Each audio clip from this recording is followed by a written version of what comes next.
রাসূল সাল্লাল্লাহু আলাইহি ওয়াসাল্লাম মুহররমের নিজের উম্মতকে এই শিক্ষা দিয়ে গেছেন। এমনকি মুহররম মাসে যদি কেউ তার আলো ইয়ালের জন্য ভালো খানার ইন্তজাম করে, আল্লাহর রাসূল বলেন মান ওয়াসা আলা আহলিহি, মুহররম মাসে কেউ যদি আশুরার দিবসে কেউ যদি তার পরিবার পরিজনের জন্য ভালো খানার ইন্তজাম করে, আর যদি পরিবারের জন্য মুহররমের 10 তারিখে যদি কেউ খরচ করে, হাত প্রশস্ত করে, মহান আল্লাহ সারা বছর তাকে রিজিকের প্রশস্ত দরওয়াজা খুলে দিবে। মুহররম মাসের বাজার ঘাটের দামও বেশি, মুহররমের নামাজের দামও বেশি, মুহররমের রোজার দামও বেশি। কারণ মুহররম 12 মাসের মধ্যে একটা সম্মানিত মাস। সবচেয়ে বড় কথা হলো মুহররম মাস হিজরি বছরের পয়লা মাস, মুহররম মাস হিজরতের মাস, মুহররম মাস বাবা আদমের পৃথিবীতে আসার মাস, মুহররম মাস বনি ইসরাইল মুক্তির মাস, মুহররম মাস মুহররমুল হারাম ইউনূস আলাইহিস সালাম মুক্তি পাওয়ার মাস, নূহ আলাইহিস সালামের কিস্তি তীরে ভিড়ে যাওয়ার মাস, ইব্রাহিম আলাইহিস সালাতু ওয়াস সালাম অগ্নিকুণ্ডলী থেকে মুক্তি পাওয়ার মাস, এক বরকতি মাস। সর্বোপরি এই মুহররম হলো বিপ্লবের মাস। যেই মুহররমুল হারামে আল্লাহর রাসূলের নাতি হযরত হুসাইন কারবালার ময়দানে শাহাদাত বরণ করেছিলেন, মাটির সাথে নিজের দেহের গোশত হাড্ডিকে মিটায় দিয়েছিল ঘোড়ার পায়ের আঘাত দিয়া জালিমেরা। কিন্তু তারপরেও এই জালিমের কাছে হযরত হুসাইন মাথা নত করেন নাই। মুহররমুল হারামে জীবন দিয়ে জালিমের মোকাবেলা করার ঐতিহাসিক শিক্ষা হযরত হুসাইন এ পৃথিবীবাসীকে দেখায় গেছে কিয়ামত পর্যন্ত। কারণ হযরত হাসান আর হুসাইন তো সাইয়্যিদা শাবাবি আহলিল জান্নাহ। তোমরা যারা যুবক আছো, এই যুবক জান্নাতি যুবকদের সর্দার হলেন হযরত হাসান আর হযরত হুসাইন। আল হাসান ওয়াল হুসাইন সাইয়্যিদা শাবাবি আহলিল জান্নাহ। জান্নাতি রমণীদের সর্দার হলেন হযরত ফাতেমা। আর জান্নাতে যে সকল যুবকরা থাকবে, জান্নাতি যুবকদের সর্দার জান্নাতের ভেতরে হবে হযরত হাসান আর হযরত হুসাইন। আরবে হাসান হুসাইন নাম। হাসান হুসাইন জন্মের পূর্বে কারোর নাম পৃথিবীতে হাসান রাখা হয় নাই। হুসাইন জন্মের পূর্বে পৃথিবীতে কারোর নাম হুসাইন রাখা হয় নাই। নবীজির নাতির জন্ম হলে আল্লাহর রাসূল ফাতেমাকে বলে, ফাতেমা তোমার সন্তানকে এমন একটা নাম দিতেছি যে নামে পৃথিবীতে কারোর নাম ইতিপূর্বে করা হয় নাই। তোমার এই সন্তান আমার নাতির নাম আমি হাসান দিলাম। 12 মাস পরে আবার হুসাইনের জন্ম হলে আল্লাহর রাসূল হুসাইনকে কোলে নিয়ে বলে, এই হুসাইনকেও এমন একটা নাম দিতেছি যে নামটা পৃথিবীতে আর কারোর সন্তানের জন্য রাখা হয় নাই। ফাতেমা তোমার এই সন্তানটার নাম হুসাইন দিলাম। আর 2 নাতিকে একসাথে কোলে নিয়ে বলে, এরা হলো আমার আল, আর এরা হলো সাইয়্যিদা শাবাবি আহলিল জান্নাহ। আল্লাহর জান্নাতি যুবকদের সর্দার হলো হাসান আর হযরত হুসাইন। এই 2 জনকে একসাথে বসাইলে নবীজির জিসমের ইন্না ইদ্দাতাশ শুহুরি ইনদাল্লাহি 12 শাহরান ফি কিতাবিল্লাহ। একেবারে মাসের গণনা 12টা, এটা আল্লাহর নির্ধারণ। কবে থেকে? ইয়াউমা খালাকাস সামাওয়াতি ওয়াল আরদ, যেদিন থেকে আল্লাহ পৃথিবীতে জমিন আসমান যেদিন থেকে পয়দা করছেন ওই দিন থেকে মাস, সূর্যের চক্কর 12 মাসে, চাঁদের চক্কর 12 মাস। মাস তো 12টা, এবং ওই সৃষ্টিকাল থেকেই 12 মাসের ভেতরে আবার 4 মাস সম্মানিত মাস। মিনহা আরবাআতুন হুরুম, মাস 12টা, কিন্তু আল্লাহর কাছে সেদিন থেকে 4টা মাস সম্মানিত মাস।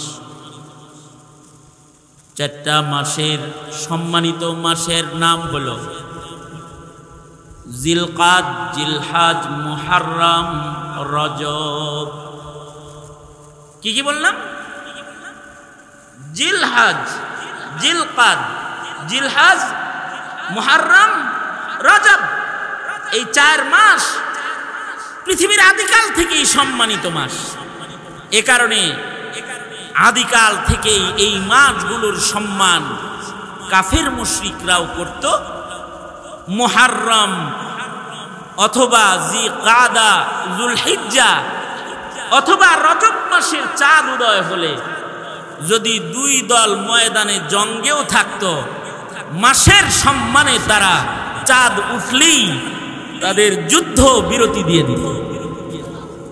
এই সম্মানিত মাসগুলোতে কাফের মুশরিকরাও কি করত না? যুদ্ধ করত না। ইসলামের ইতিহাসে মাসের গণনা, অবশ্য মুসলমানদেরকে আল্লাহ তাআলা সম্মানিত মাস আলাদা দান করেছেন। এই উম্মতকে সম্মানিত মাস যেটা দান করছেন, শ্রেষ্ঠ সম্মানিত মাস, সেই মাসের নাম হলো রমাদানুল মুবারক। শাহরু রমাদান আল্লাযী উনজিলা ফীহিল কুরআন, যেই মাসে আল্লাহ কোরআন নাজিল করেছেন আমাদের জন্য, মুসলমানদের জন্য। আল্লাহ তাআলা ওই মাসকে সর্বশ্রেষ্ঠ সম্মানিত মাস করেছেন, এবং ওই মাসের মধ্যে সম্মানিত শ্রেষ্ঠ রজনী লাইলাতুল কদর আল্লাহ তাআলা উম্মতে মুসলিমাকে দান করেছেন। মুসলমানদের জন্য সম্মানিত মাস রমজান মাস, কিন্তু রমজান মাস বছরের পয়লা মাস না। ইসলামের ইতিহাসে হিজরি সন গণনায় প্রথম মাস কোনটা হবে, 12 নম্বর মাস কোনটা হবে, এটা রাসূলের জমানায় নির্ধারণ হয় নাই। হযরত উমরের শাসনামলে হযরত উমরের কাছ থেকে একটা চিঠি আসলো, যেই চিঠির উপরে ঈসাই সন লেখা। ঈসা আলাইহিস সালাতু ওয়াস সালামের জন্মের পরের যে তারিখ এটা লেখা। হযরত উমর এই চিঠিটা পেয়ে বললেন, মুসলমানদের কাছে চিঠি আসবে, মুসলিমরা চিঠি লিখবে, সেই চিঠির মধ্যে ঈসাই সন থাকবে। এতে করে মুসলমানরা কিয়ামত পর্যন্ত তাদের ইতিহাস ভুলে যাবে। তাহলে আমাদের ভেতরে মুসলমানদের জন্য ঈসাই সন নয়, ইসলামের ঐতিহ্য, ইসলামের সম্মান, ইসলামের ইতিহাস সংরক্ষণে আমরা এখন থেকে আরবি হিজরি সন গণনা করব। ইসলামের একটা গণনা থাকবে, মুসলমানদের একটা গণনা থাকবে। সেই গণনায় মাস কোনটাকে আমরা পয়লা ধরতে পারি, কোনটাকে আমরা 12 নম্বর ধরতে পারি, এইটা নিয়ে একটা মিটিং রওজা আতহারের পাশে, রওজাতুম মিন রিয়াজিল জান্নাহ, জান্নাতের মাটিতে বসে সাহাবীদের মুবারক মুবারক সাহাবী জান্নাতীদের এক দল বৈশা মিটিং শুরু করে দিল যে আমরা আলাদা মাস গণনা করব ইসলামের ইতিহাসে, এবং সেই ইতিহাসের ঐতিহাসিক মাস গণনার পয়লা মাসটা কোনটা হইতে পারে। সাহাবীরা যখন বসছে, এবার কেউ অভিমত দিয়ে বসলো যে আল্লাহর রাসূলের জন্ম যে মাসে, ওই মাসটাকে ইসলামী বছর গণনার পয়লা মাস নির্ধারণ করা হোক। মানে যেদিন আল্লাহর রাসূল জন্মগ্রহণ করেছে, যেই মাসে নবীর জন্ম হয়েছে, ওই মাসটাকে পয়লা মাস বানানো হোক। আবার সাহাবীরা কিছু অভিমত ব্যক্ত করে কয়, না না, জন্মের তারিখ লক্ষ্য করে যদি মাস গণনা ইসলামের ইতিহাস হয়, তাহলে মানুষের ভেতরে জন্মদিন পালন করার প্রবণতা এসে যাবে, জন্ম নিয়ে দিবস পালন করা মানুষ শুরু করে দিবে। তাইলে নবীজির ওয়াফাতের দিন, নবীজির ওয়াফাত যে মাসে হয়েছে, যে মাসে নবীজি আল্লাহর কাছে চলে গেছে, ওই মাসটাকে প্রথম মাস হিসেবে গণনা করি। সাহাবীরা বলেন না, তাহলে এখানে মৃত্যু দিবস গণনা করার ভয় আছে। তাহলে প্রথম ওহী যেই মাসে নাজিল হয়েছে, কোরআন যে মাসে প্রথম নাজিল হয়েছে, যে মাসে সাইয়্যিদুল মুরসালিন মুহাম্মাদুর রাসূলুল্লাহ সাল্লাল্লাহু আলাইহি ওয়াসাল্লামকে নবুয়ত দেওয়া হয়েছে, সেই মাসটাকে আমরা পয়লা মাস হিসেবে গণনা নেই। অর্থাৎ লাইলাতুল কদর ওয়ালা রমজান মাসটাকে, কোরআন নাজিলের মাসকে পয়লা মাস হিসেবে গণনা করি। হযরত আলী এবং হযরত ওসমান রাদিয়াল্লাহু আনহুমা দুই সাহাবী মিলা প্রস্তাব করলেন, না, কোরআন নাজিলের দিন থেকে ইসলামের দিন গণনা না করে যেদিন থেকে ইসলামের বিজয় নিশান করেছে সেদিন থেকে ইসলামের গণনা করি। যেদিন আল্লাহর রাসূল যে মাসে হিজরত করে মদিনায় এসেছেন, আমরা নবীজির হিজরি সন হিসাবে মাস গণনা করা শুরু করি এবং নবীজির হিজরতের মাসকে 12 মাসের পয়লা মাস হিসেবে গ্রহণ করি। যেদিন নবীজি হিজরত করেছেন, অর্থাৎ জিলহজে হজের সফরে বাইআতে আকাবা তৃতীয়বারের মতো অনুষ্ঠিত হয়েছে, আর আল্লাহর রাসূল হজের পরপরই হিজরত করে মদিনার দিকে মুহাররমুল হারামের 1 তারিখে রওনা করেছে। তাই নবী আলাইহিস সালাতু ওয়াস সালামের এই হিজরত দিয়ে আমরা মাস গণনা শুরু করি। সব সাহাবায়ে কেরাম একমত হয়ে গেলেন, হ্যাঁ, তাহলে এই সনের নাম দেয়া হবে হিজরি সন। কি সন? জোরে বলেন, কি সন? যেই সনে নবীজি হিজরত করেছেন সেদিন থেকে ইসলামের ইতিহাসের বছর গণনা শুরু, আর নবীজি যেই মাসে হিজরত করেছেন সেটা হবে হিজরি বছরের পয়লা মাস। নবীজি হিজরত করেছেন মুহাররমুল হারামে, তো মুহাররম মাস হিজরি সন গণনায় হযরত উমরের সভাপতিত্বে সাহাবায়ে কেরামের ইজমার মাধ্যমে হিজরি বছরের পয়লা মাস হিসেবে মুহাররমকে গণনা করা হবে। কারণ মুহাররমুল হারামে নবী প্রেম ও ত্যাগের ইতিহাস রয়েছে, যে মুহাররমি আল্লাহর রাসূল দ্বীনের জন্য ত্যাগ কুরবানি দিয়ে কি করলেন? নিজের জন্মভূমি ছেড়ে মদিনাতুল মুনাওয়ারায় নবীজি হিজরত করলেন। আর এই হিজরতের রাতটা ছিল এক ভয়ঙ্কর রজনী, যে আল্লাহর রাসূলকে জমিন থেকে চিরতরে শেষ করে দেওয়ার জন্য কাফেররা চতুর্দিক দিয়ে, ঘরের চতুর্দিক দিয়ে দাঁড়ায় গেছিল, যে নবীজিকে দুনিয়া থেকে চিরতরে বিদায় করে দিবে।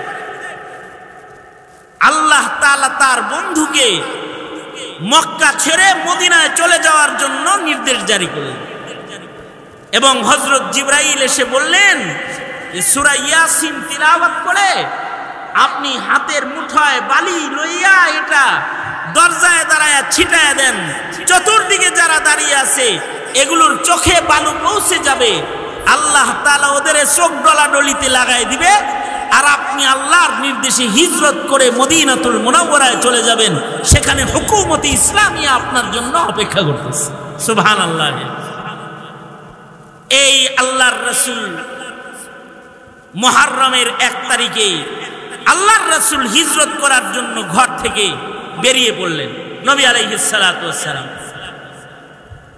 নবীজি যে হিজরত করবেন এই আলোচনা আরো 3 বছর আগে থেকে চলতেছিল।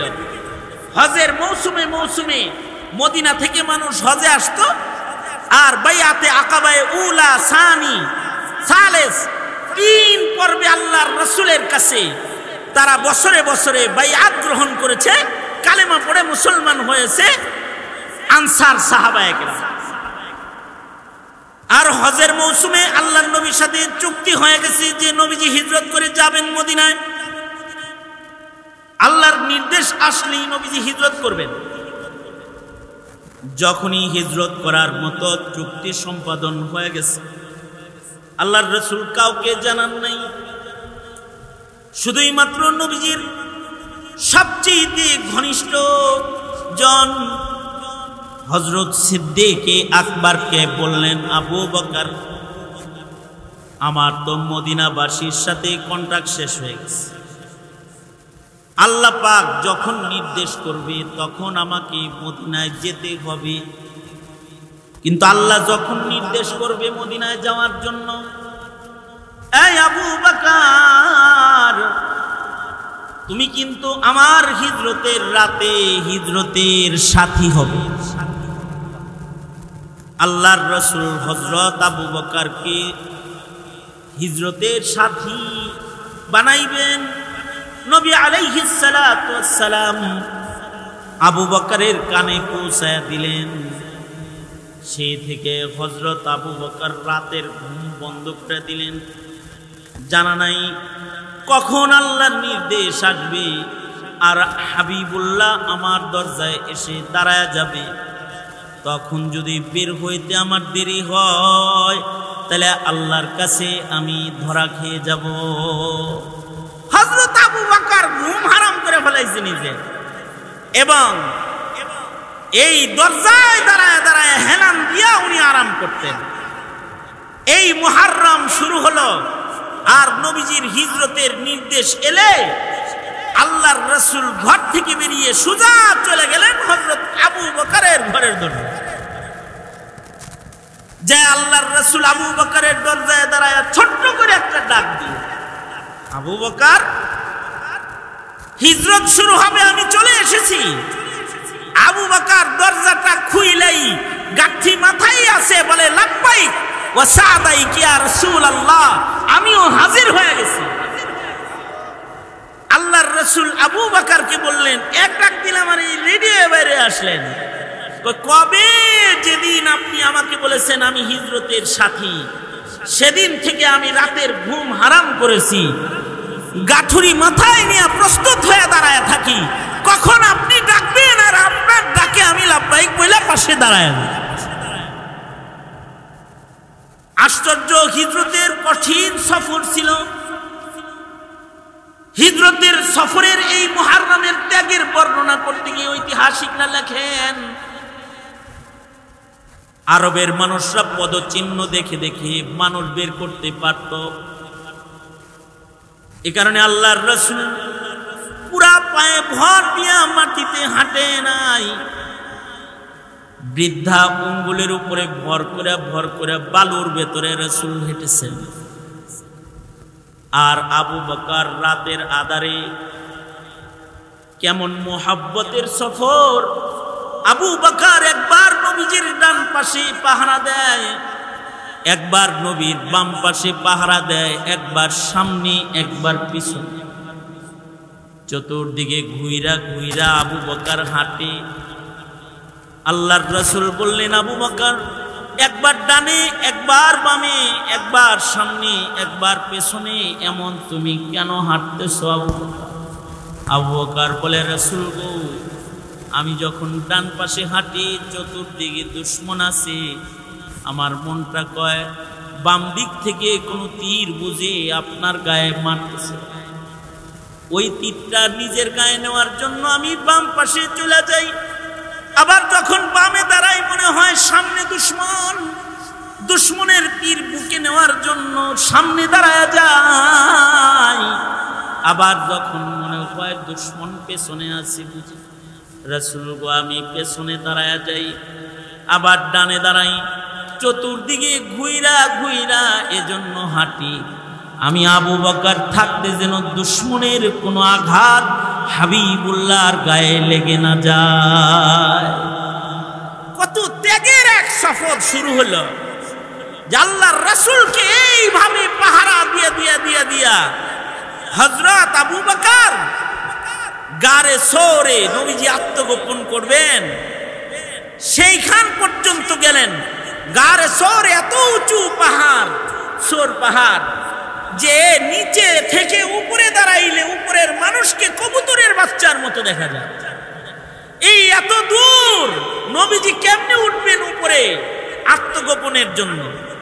আবু বকর এই সিদ্দিক আকবর রাদিয়াল্লাহু আনহু তিনি এই পাহাড়ের পাদদেশে দাঁড়ায়া বলে, হাবিবুল্লাহ পায়ে হেঁটে পাহাড়ে চলবে এটা হতে পারে না।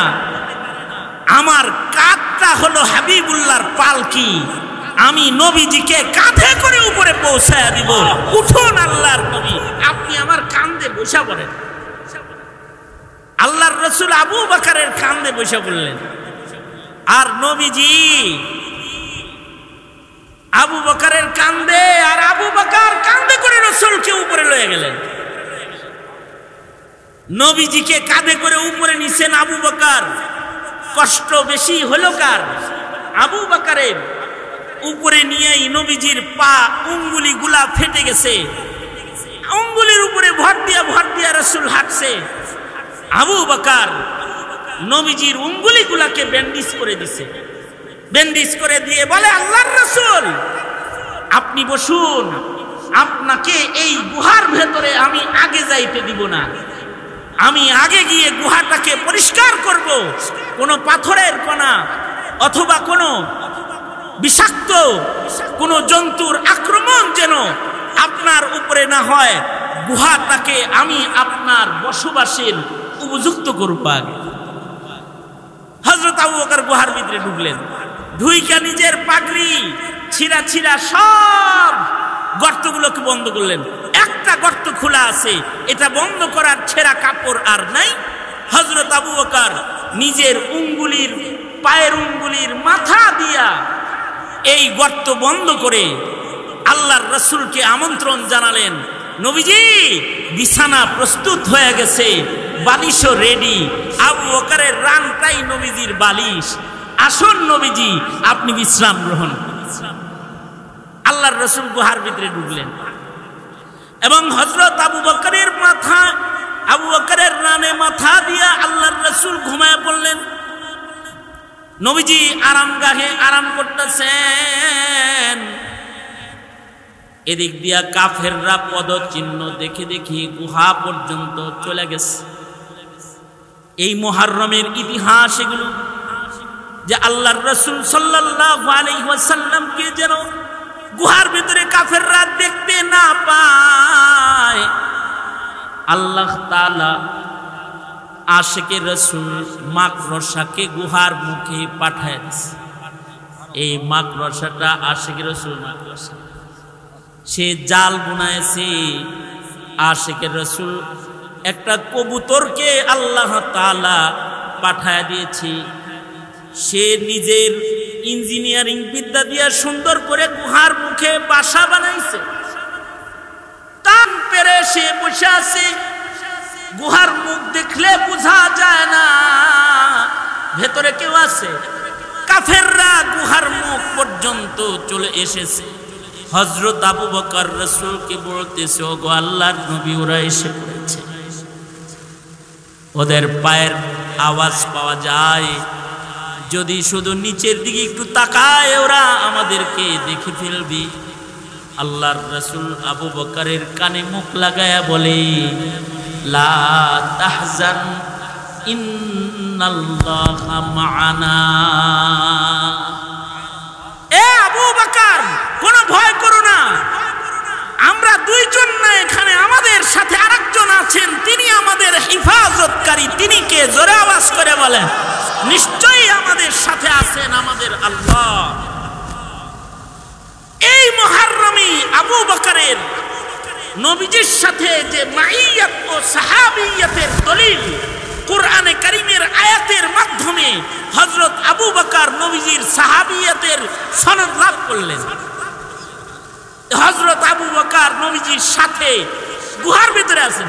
1.5 লাখ সাহাবীর কেউ কোরআনের আয়াত দিয়া সাহাবী না, একজন কোরআনে কারীমের আয়াত দিয়া সাহাবী, নবীর মাইয়াতের বর্ণনা সহকারে যার ব্যাপারে কোরআনের আয়াত আছে তিনি হলেন হযরত আবু বকর সিদ্দিক রাদিয়াল্লাহু আনহু। এই হযরত আবু বকরের রানে মাথা দিয়ে নবীজি ঘুমাইতেছেন, কাফেররা নিরাশ হয়ে ওখান থেকে চলে গেল। না, এই মাকড়সাওয়ালা গুহার ভিতরে কোনো মানুষ নাই, সব জায়গায় ভুল জায়গায় আইছি, সবগুলারে আল্লাহ তাআলা নামায়া দিলেন। হযরত সিদ্দিক আকবর যখন নবীজিকে কোলে নিয়ে ঘুম পাতাইতেছেন, আরাম করাইতেছেন, এদিক দিয়া যে উঙ্গুলি দিয়া উনি গর্ত বন্ধ করছেন, এই উঙ্গুলির মাথায় সাপে কামড়াইতেছে। সাপের বিষের যন্ত্রণা, সাপের বিষের যন্ত্রণায় হযরত আবু বকরের কষ্ট হইতেছে, কিন্তু তারপরে উনি পা নাড়াচাড়া করেন না, কারণ পা নাড়াচাড়া করলে রাসূলের ঘুমে ব্যাঘাত আসবে, নবীজির আরামে ব্যাঘাত ঘটবে। হযরত আবু বকরের পায়ের ভেতরে সাপ এমন ভাবে কামড়াইতেছে যে বিষের যন্ত্রণায় হযরত আবু বকরের চোখের পানি পড়া শুরু হয়েছে। 2 কাতরা পানি নবীজির গাল মুবারকের উপরে পড়ে গেলে আল্লাহর রাসূলের ঘুম ভেঙে গেছে। নবীজি বলে, আবু বকর কাঁদছেন কেন? নবীজি, আমার পায়ে সাপে কামড়াইতেছে, বিষাক্ত কামড় পড়েছে। আল্লাহর রাসূল সাথে সাথে পাটা ওই গর্তের থেকে সরায় দিয়া নবী পাক নিজের লুআব মুবারক হযরত আবু বকরের সাপের কামড়ের জায়গায় লাগায় দিয়েছে, সাথে সাথে সাপের বিষ পানি হয়ে গেছে। নবীজির বহু মুজিজার ভেতরে এটা একটা মুজিজা, যেটা মুহররমে সংগঠিত হয়েছে, যে আল্লাহর রাসূলের লালা পায়ে লাগাইছে আর সাপের বিষ পানি হয়ে গেছে। এইখান থেকে হিজরত করে আল্লাহর রাসূল মরুভূমির কঠিন পথ অতিক্রম করে চলে গেলেন মদিনাতুল মুনাওয়ারাতে। মুহররমের 10 তারিখ রাসূল মদিনায় ঢুকে দেখে যে আশুরা দিবসে মদিনার লোকেরা রোজা রাখে, ইহুদিরা ওরা রোজা রাখে। আল্লাহর রাসূল জিজ্ঞাসা করলেন, এই মদিনার ইহুদিরা, তোমরা মুহররমের 10 তারিখে রোজা রাখো কেন? কয়, মুহররমের 10 তারিখ আমাদের জন্য স্মরণীয়, অনেক স্মরণীয় একটা দিন, কারণ এই মুহররমের 10 তারিখে আমরা ফিরআউনের অত্যাচার থেকে নাজাত পেয়েছি। এই দেখি ইহুদিরা রোজা রাখে, তোমরা রোজা রাখো কেন? বনি ইসরাইল ফিরআউনের অত্যাচার থেকে এই মুহররমের 10 তারিখে আল্লাহর বিশেষ মদদ নুসরতে নাজাত পেয়েছিলেন এবং তাদের অত্যাচার থেকে আল্লাহ তাআলা বনি ইসরাইলকে মুক্তি দিয়েছিলেন। আর ফিরআউন পানির ভেতরে ডুবে আল্লাহর গজবে মরে গেছিল। এই রকম কঠিন আযাব গজব থেকে, কঠিন পরীক্ষার থেকে যে আল্লাহ তাআলা আমগরে মুক্তি দিছিল, এইটার শুকরিয়া হিসাবে মুসা আলাইহিস সালাম রোজা রেখেছেন। তাই এর শুকরিয়া হিসাবে আমরাও এ দিবসে রোজা পালন করি। আল্লাহর রাসূল বললেন, মুসা নবী হলো আমার ভাই, আমরা তো এই রোজার আমল করার হকদার তো করছে বেশি, কারণ সকল পয়গম্বররা ভাই ভাই। আল্লাহর রাসূল বললেন, ওরা খালি রোজা রাখবে কেন? মুহররমের রোজা মুসা নবী রাখছে, আমরাও রাখব, আমরাও এই আনন্দকে উদযাপন করব। তবে মুহররমুল হারামে আল্লাহর রাসূলের শিক্ষা, আল্লাহর রাসূল বললেন, তোমরা তোমাদের রোজার আমলটাকেও যেন কাফেরের সাথে মিলে না যায়। খালিফুল ইয়াহুদ, তোমরা ইহুদদের মুখালাফাত এইভাবে করো যে ওরা রাখে একটা, তোমরা রাখবা 2টা। তোমরা 9 তারিখ 10 তারিখ রাখবা, অথবা 10 তারিখ 11 তারিখ রোজা রাখবা। এই মুহাররমুল হারামে মুসলমানদের ভেতরেও রোজা ফরজ হলো। এক সময় আল্লাহ পাক খুশি হয়ে মুহাররমের রোজারই ফরজ করে দিলেন। যখন রমজানের রোজার ফরজিয়ত আসে নাই, তখন মুহাররম মাসের রোজাটাই ফরজ ছিল। তখন শুধুই মাত্র মুহাররমেই মুসলমানরা ফরজ রোজা আদায় করত, 10 মুহাররমের রোজা। পরবর্তীতে যখন রমজান মাসের মাসব্যাপী সিয়াম সাধনার আমল আল্লাহ তাআলা দিলেন, তো ওই হুকুম ক্যান্সেল হয়ে গেল। নতুন রোজার মাস, শ্রেষ্ঠ মাস, মুসলমানদের জন্য কোরআন নাজিলের মাসকে রোজার সিয়াম সাধনার মাস হিসাবে আল্লাহ তাআলা দান করলেন। কিন্তু আল্লাহর রাসূল বলে দিলেন, রমজান মাসের রোজা হলো ফরজ রোজা। আফজালুস সিয়াম বাদা রমাদান, রমাদানের পরে সবচেয়ে উত্তম রোজা হলো শাহরুল্লাহিল মুহাররম। এই মুহাররম মাস যে মাসে আগে রোজা ফরজ ছিল, এই মাসের রোজা হলো রোজার মাসের পরে সবচেয়ে দামি রোজা। কেউ যদি মুহাররম মাসের যে কোনো দিন রোজা রাখে, তার এই রোজা অনেক মূল্যবান। কোন বর্ণনায় আছে 30 রোজার সমান, কোন বর্ণনায় আছে সারা বছর রোজার সমান। আশুরার রোজা যদি কেউ রাখে, তো তার বছরের গুনাহ আল্লাহ তাআলা মাফ করে দেন। সুবহানাল্লাহ। কেউ বলে কবিরা গুনাহ সহ আল্লাহ তাআলা মাফ করে দেন। এত দামি এক রোজার আমল এই মুহাররমুল হারামে আছে। 9 তারিখ, 10 তারিখ, 10 তারিখ, 11 তারিখ। শুধু 10 তারিখ না। কেন শুধু 10 তারিখ না? ইহুদিদের মুখালাফাত করে, অর্থাৎ মুসলমানের ইবাদত যেন ইহুদির ইবাদতের সাথে মিলে না যায়। এখন প্রশ্ন হলো, মুসলমানের ইবাদতই যদি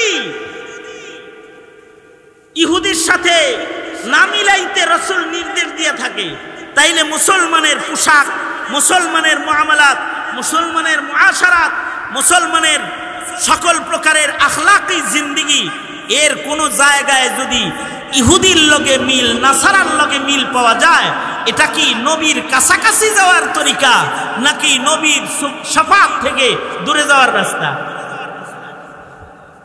আমরা আমাদের জীবনে কাফের মুশরিকের অনুকরণ কি পরিমাণ করতেছি, যে আমাদের খাবার থেকে শুরু করে বাথরুম পর্যন্ত, আমাদের ব্যক্তি জীবন থেকে শুরু করে রাষ্ট্র জীবন পর্যন্ত প্রত্যেকটা জায়গায় ইহুদি নাসারাদের অনুকরণ প্রবেশ করেছে। ঠিক না বে ঠিক? কি বলেন?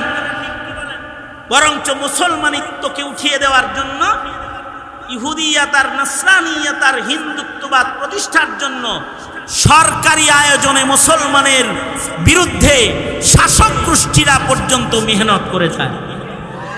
যেমন শেখ হাসিনা ইসলাম ও মুসলমানিত্ব, তাহজিব, তামাদ্দুন মুছে দিয়ে এই মাটিতে হিন্দুত্ববাদ, চাষাবাদের চেষ্টা ক্ষমতার চেয়ারে বসে বসে করেছে।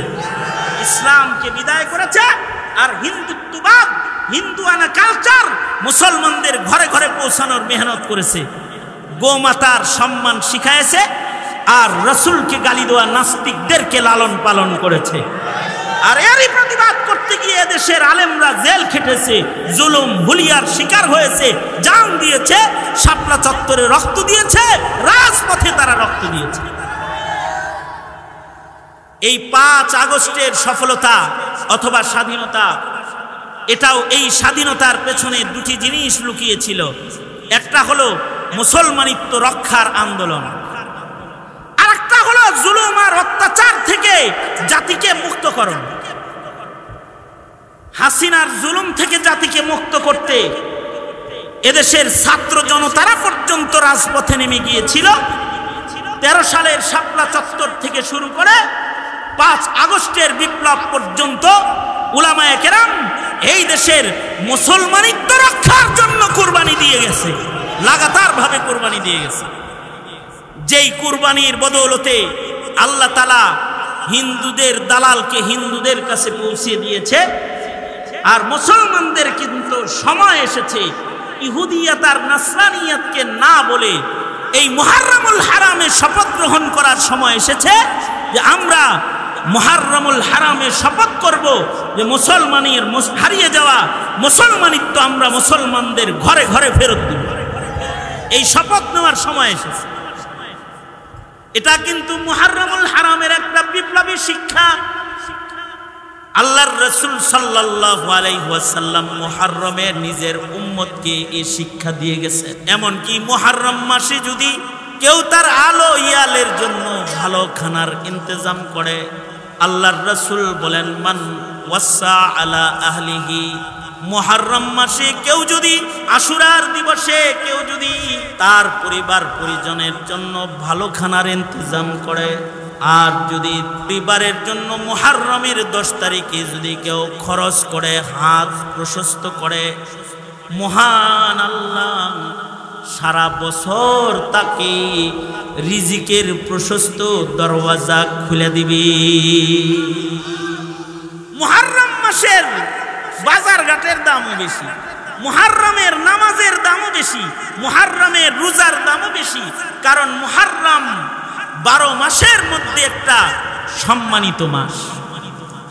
সবচেয়ে বড় কথা হলো মুহাররম মাস হিজরি বছরের পয়লা মাস, মুহাররম মাস হিজরতের মাস, মুহাররম মাস বাবা আদমের পৃথিবীতে আসার মাস, মুহাররম মাস বনি ইসরাইল মুক্তির মাস, মুহাররম মাস মুহাররমুল হারাম ইউনুস আলাইহিস সালাম মুক্তি পাওয়ার মাস, নূহ আলাইহিস সালামের কিস্তি তীরে ভিড়ে যাওয়ার মাস, ইব্রাহিম আলাইহিস সালাতু ওয়াস সালাম অগ্নিকুণ্ডলী থেকে মুক্তি পাওয়ার মাস, এক বরকতি মাস। সর্বোপরি এই মুহাররম হলো বিপ্লবের মাস।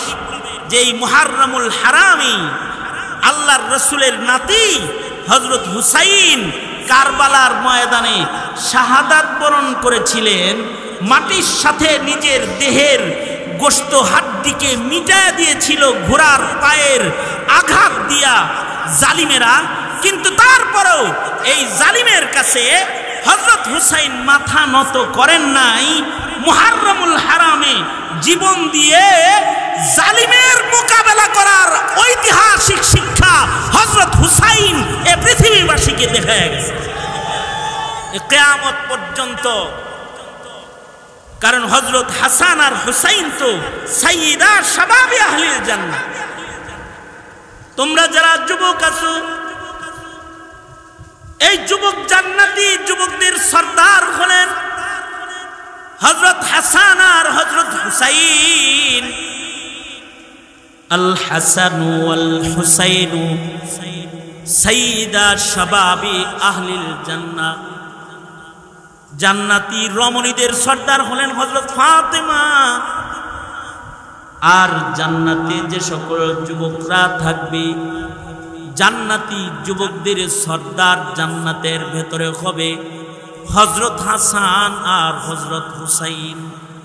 আরবে হাসান হুসাইন নাম।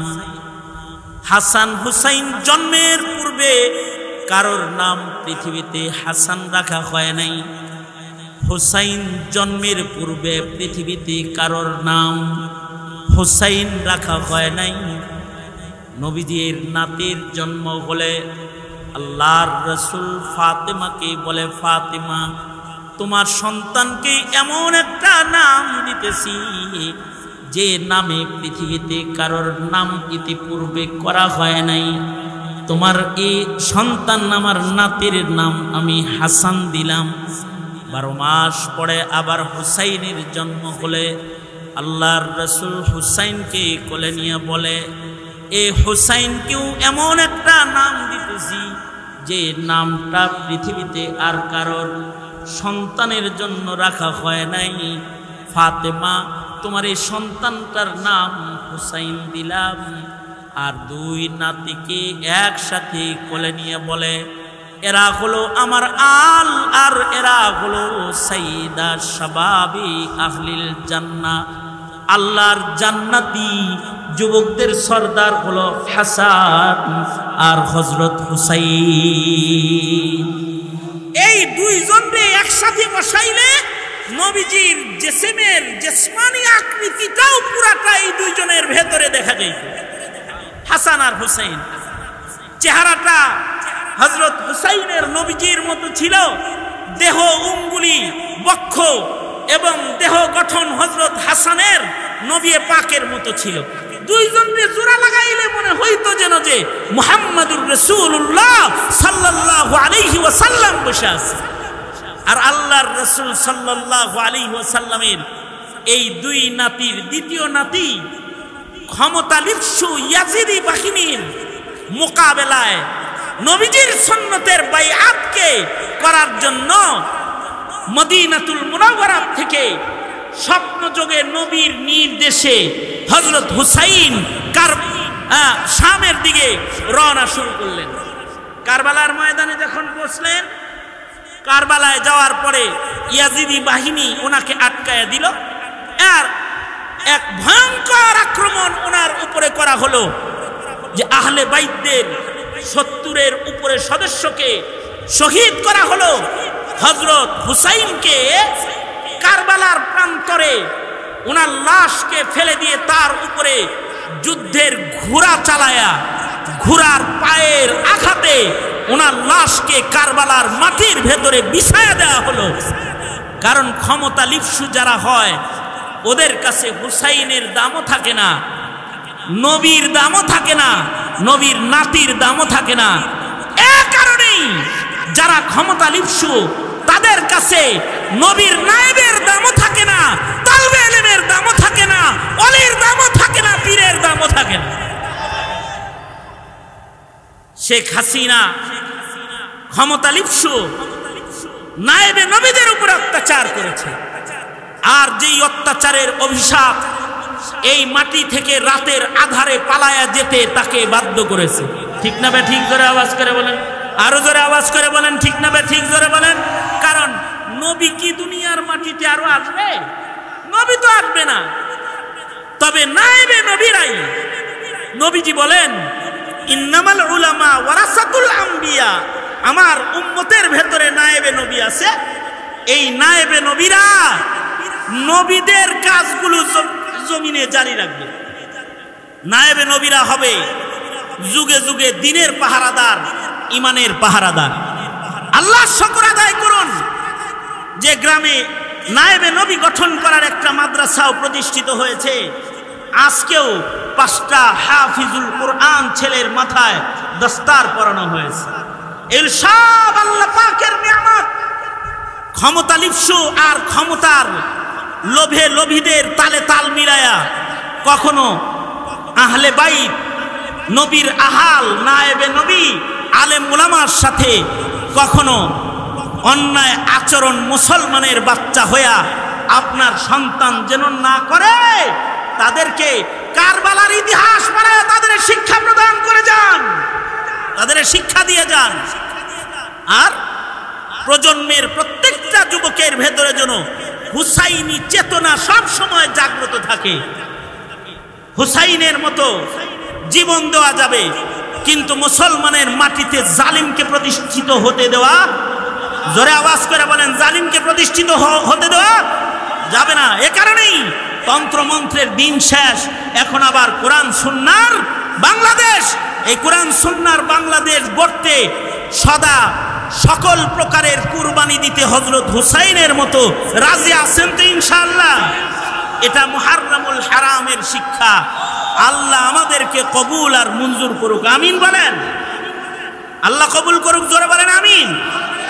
হাত তোলেন, বলেন ইয়া আল্লাহ, ওয়াদা করিতেছি মওত পর্যন্ত হযরত হুসাইনের মতো দিনের পাহারাদারি করব, প্রয়োজনে জীবন দিব, কিন্তু ইসলাম মিটতে দেব না।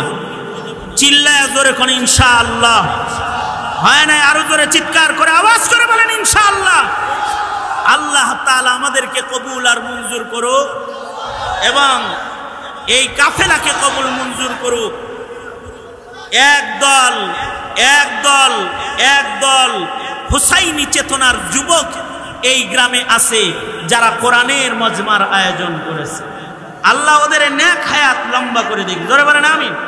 তাদের ভিতরে ওই নাম কি জানো, আমির হোসেন তো কাতার থাকে। আমি কাতার গেলেই ও আমার কাতারের বয়ানে শামিল হয়। তো এ আমার খুব মহাব্বতের একজন যুবক এই এলাকার। বিশেষভাবে আমার ভাই উবাইদুল্লাহ সাহেবও তাকে অত্যন্ত মোহাব্বত করে। এই উলামায়ে কেরামদের সাথে মোহাব্বতের সম্পর্ক এই এলাকার যুবকদের আছে। তাল শহরের যুবকরা ইসলাম প্রিয় মাশাআল্লাহ। এই যে ওই তাল শহর নাম কি জানো, যেখানে এর আগে গতবার আসছি, খাদিমুল ইসলাম, ওরা আজকেও এখানে আসছে। খাদিমুল ইসলামের এই যুবকগুলা ওরা একটা দাওরায়ে হাদিস মাদ্রাসা করার জন্য জায়গা কিনছে, জায়গা বায়না করছে। আলহামদুলিল্লাহ বলেন না কেন? উদ্দেশ্য কি? উদ্দেশ্য হলো দ্বীনের আলো জমিনে ছড়ায় দেওয়া। এই যে যুবকদের চেতনা, এই যে হুসাইনি চেতনা, এই চেতনার পাহারাদারি করা উম্মতের আবাল বৃদ্ধ বনিতা যারা নেককার আছে তাদের জিম্মাদারি। এ কারণে মুরব্বীরা এ সকল নেক কাজে যুবকদেরকে সব সময় সহযোগিতা করবেন ইনশাআল্লাহ। আল্লাহ তাআলা কবুল মঞ্জুর করেন। এই এলাকার যত মুর্দেগান চলে গেছে মুহাররমুল হারামের তুফাইলে, আল্লাহ তাআলা তাদের কবরের আযাব মাফ করে দেন। এই ত্যাগের মাসে আল্লাহ তাআলা তাদেরকে মাগফিরাত দান করেন, আমাদেরকেও মাগফিরাত দান করেন, আমাদেরকে আল্লাহ তাআলা আদর্শ মুমিন হিসেবে কবুল মঞ্জুর করেন। সবাই ইস্তিগফার করেন, আস্তাগফিরুল্লাহ রাব্বি মিন কুল্লি যামবি ওয়া আতুবু ইলাইহি লা হাওলা